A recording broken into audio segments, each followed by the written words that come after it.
وعنا wanaagsan idil ahaantiima meel kasta oo naga daawanaysaan ku soo dhawaada barnaamij gaar ah oo aynu ku eegi doono dhacdo la yaab leh oo ka dhacday dalkan Australia. Warbaahinta dalkan Australia ayaa laga baahiyay laga sii daayay gaar ahaan idaacadda maqal iyo muuqaalka ah ee ABC bisad iyadoo ka shaqeysa isbitaal ku yaala magaalada Melbourne ee caasimadda gobolka Victoria. bisadan ayaa ka shaqeysa isbitaal ka mid ah isbitaaladan haddaba waxaynu nasiib u yeelanay inaynu helno shakhsi Soomaaliya oo asagu ka shaqeeya isbitaalkaas waa Cabdullaahi Xaaji oo khadka si toos hadda ugu jira nasiibna aanu yeelanay inaynu helno kana shaqeeya isbitaalka Cabdullaahi may maqlaysaa aad baad u mahadsantahay Cabdiraxmaan Wandhawe aad iyo aad baad u mahadsantahay waxaan jeclahay waqtigu inuu kugu yar yahay inagoon barnaamijka dheereynaynin sida laga baahiyay warbaahinta dalkan Australia bisad baa jirta ka shaqeysa isbitaal ka mid ah isbitaalada Melbourne arintaasi arin sugan oo jirta ma tahay Cabdiraxmaan way jirtaa adigu isbitaalkeed ka shaqeysa Cabdullah isbitaalka Epworth ee Richmond isbitaalka Epworth ee ku yaala xaafadda Richmond oo ka mid ah magaalada Melbourne haddaba Cabdullaahi warbaahintu waxay sheegtay inay jirto bisad ka shaqeysa isbitaalka oo waliba bisada lagu qiimeeyay inay noqotay shaqaalaha qofkii ugu fircoonaa toddobaadkii hadda la soo dhaafay bisadaas iyo adigu miyaad xad ka shaqeysaan isku meel mise isku isbitaal ba ka shaqeysaan maya Cabdiraxmaan dabcan saad u sheegtay bisada magaceeda waxaa la yiraahdaa Elwood baa la yiraahdaa waxayna ka shaqeysaa hospitaalka Epworth ee Richmond waxaan ka shaqeynaa department kala duwan baa ka shaqeynaa iyadu waxay ka shaqeysaa departmentiga oo securityga iyadu ay la shaqeysaa waa hagaag marka Cabdullaahi bal waxaa laga yaabaa dad fara badan oo barnaamijka dhageysan doona inay ku adkaato fahanka bisada sida ay u shaqeyso maxaa ka mid ah bisadaas waxyaabaha ay qabato runtii Cabdiraxmaanow wax kasta oo la tababaraba way shaqeyn karaan kama dhacdo dareemaya dalka iyo deegaankeena baan ka nimid kama dhacdo arrimahan oo kaleeto laakiin bisadaas magaceeda la yiraahdo Elwood waxay qaadatay employee of the week bay noqotay this week oo loo dabaaldegayay Elwood waxay leedahay ID card bay leedahay magaceedu ugu qoran yahay badge sida loo yaqaano iyo departmentiga ay ka shaqeysaba oo luqunta u suran oo markaad isbitaalka aad gasho aad ku arki kartaa Elwood marka waa shaqaale fircoon inay tahay baa loo aqoonsaday subaxii markay tahay early in the morning haddaad isbitaalka tagto waxay kacdaa xilli aad u horeeyay kacdaa waxay martaa albaabada isbitaalka oo dhan bay ku wareegtaa iyo qaybaha kaleeta ee hospitaalkaba xuquuq dadka qaarkood ka shaqeeya isbitaalka ayna ku lahayn bay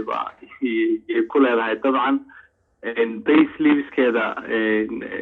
wuxuu ugu soo dhacaa every fortnight ama laba week kasta lacagteedu way u soo dhacdaa waa shaqaale rasmi ah oo sidaa u shaqeeya weeyaan waa hagaag Cabdullaahi maadaama bisadaasi dabcan waxaan jeclahay bisadu ma laba mise waa dhadig waa lab weeyaan Elwood waa lab waa curri af Soomaaliga waxaa lagu yiraahdaa curri haddaba Cabdullaahi currigaas markii aad albaabka isbitaalka aad gasho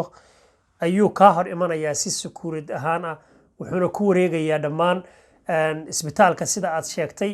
wuxuuna noqday shaqaalihii ugu fircoonaa isbitaalka dad intee leeg baad ku qiyaasaysaa inay ka shaqeeyaan isbitaalkaas isbitaalka run ahaantii kumanaan baa ka shaqeysa roughly hadda 500 ka badan way ka shaqeysaaba isbitaalka laakiin ma garanaysaay bisadu waa bisad jirta oo sidaa u shaqeysa oo shaqaalaha ka mid ah oo iyadu weliba degan oo meesha qol ku labaan qol ku mulinay oo hagaag marka bisadu meesha degantay Cabdullaahi weli ma booqatay adigu bisadka ma la kulantay weli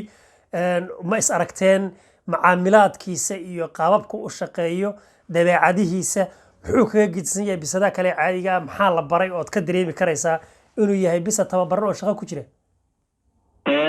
run ahaantii waxaad kaga dareemaysaa meelaha qaarkood oo isbitaalka ka mid ah sida goobaha qalitaanka oo kaleeto inta badan ma timaado maadaama meeshaasi ay tahay xarun maaragtay busy ah laakiin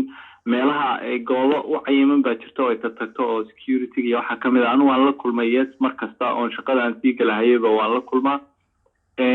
saacad kastana isku meel ma joogto waxa weeyaan waa wareeg bay sameynaysaa oo hadda dad halkan ku aragto waxa laga yaabaa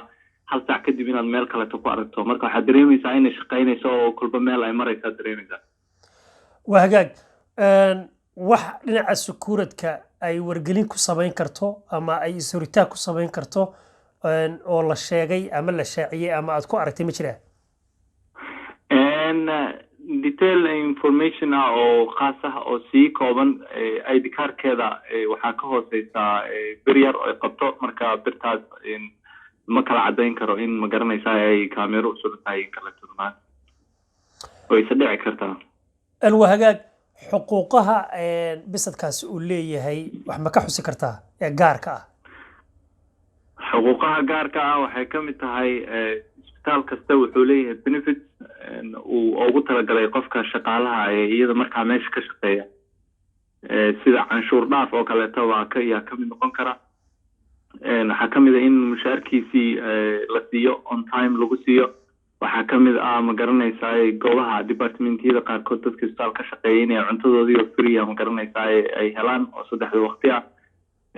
ma garanaysaa waxaa jirto fun in loo sii qaado sometimes oo ma garanaysaa meelaha lagu ciyaaro meelaha ma garanaysaa tooyo kala duwan loo soo iibiyo loo sameeyo ma garanaysaa qalab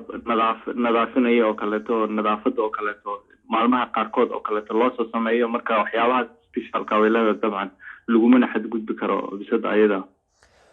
waa hagaag marka xilliga bisada lacagteeda la siinayo wax xoog oo dheeraad ma ka haysaa yaa u maamula ma dad gaar ah oo u xilsaaran baa jira oo u maamula dhaqaalaheeda ila waan ognahay maadaama aynan account-keedu isticmaalaynin sidee hawshaasi ay ku hirgashaa wax xoog ma ka haysaa iyada way jiraan waxaa isla isbitaalka unbaa yaa u maamula maadaama ay ku leedahay ma garanaysaa qol chief ay ku leedahay oo ay seexato oo ay kasoo shaqo tagto dabcan dad baa ka yaa ilaaliya oo ka warhaya bisada iyada inta wararku ay sheegeen iyo inta aad adigu xoogaalka u tahay bisada ku aragtay maadaama isku isbitaal aad ka shaqaysaan xilli ay shaqada uu galo bisadku oo ka baxo miyaa jira xilli uu free yahay oo qolkiisa degan yahay oo gaara miyaa jira mise mar walba uu shaqaynayaa inta badan ma garanaysaa galbihii markii la gaaro xilliyada maqribka lagu soo dhowyaa oo kaleeto shaqadu way ka baxdaa xilliyada ama arkaysid waxaad dareemaysaa inay qolkeedii ay jirto waa hagaag waa arrin runtii la yaab leh intaad arrintaas cabdullaahi aad la kulantay isbitaalkaas bisadaas ka shaqaysa adna aad ka shaqaysa aad aragtay wax dareen gaar ah oo kugu dhashay oo bulshada la wadaagi lahayd habka bisada loo tababaray iyo dhinaca xuquuqaadka wax gaar ah oo la wadaagi lahayd bulshada ma jira gaar ahaan bulshada Somali State ama guud ahaanba Soomaalida oo aan jeclahay in Somali State aad maaragtay aad focus ka saarayso maxaad oran lahayd runtii markaan aan arkay yaanyur aan meel ka wada shaqeynayno yani waxaan dareemay in ay Soomaalidu yarayso istakoorka iyada dhexdeeda istakoorayso ay dadka kartida leh ee u shaqeyn lahaa ee deegaanka wax ka bedeli lahaa in ay horumariyaan meesha laga yaabo in gobolada qaarkood oo kaleeto ayna ka shaqeynin dhalinyaradii wax baratay ee deegaanka iyada halka iyada ka soo jeeday oo dadku takoorka ay yareeyaan oo qof walba lagu qiimeeyo waxa uu bartay iyo waxa marka iyada uu qabanayo iyo kartidiisa marna waan loo fiirinin gobolka iyo qabiilka uu ka soo jeedo midna qofka lagu qiimeeyo wax qabadkiisa iyo kartidiisa kaasi wuxuu Cabdullaahi Xaaji Cabdullaahi aad iyo aad baad u maasantahay waqtigaaga iyo fursadda aadna siisay ee aad nooga warbixinaysay Elwood oo isku meel ka shaqaysaan oo ah bisad ku nool magaalada Melbourne gaar ahaan xaafadda Richmond aad iyo aad baad u maasantahay Cabdullaahi aad baad u maasantahay Cabdiraxmaan inta ayaynu ku soo gabagabeynaa barnaamijkeennii aynu kaga hadlaynay bisada ka shaqaysa isbitaal ka mid ah isbitaalada magaalada Melbourne ee xarunta gobolka Victoria waa runtii arrin la yaabkeeda leh intaynu ku kulmi doono barnaamijka mid la mid ah waa anigu Cabdiraxmaan oo idin leh sida iyo nabadgelyo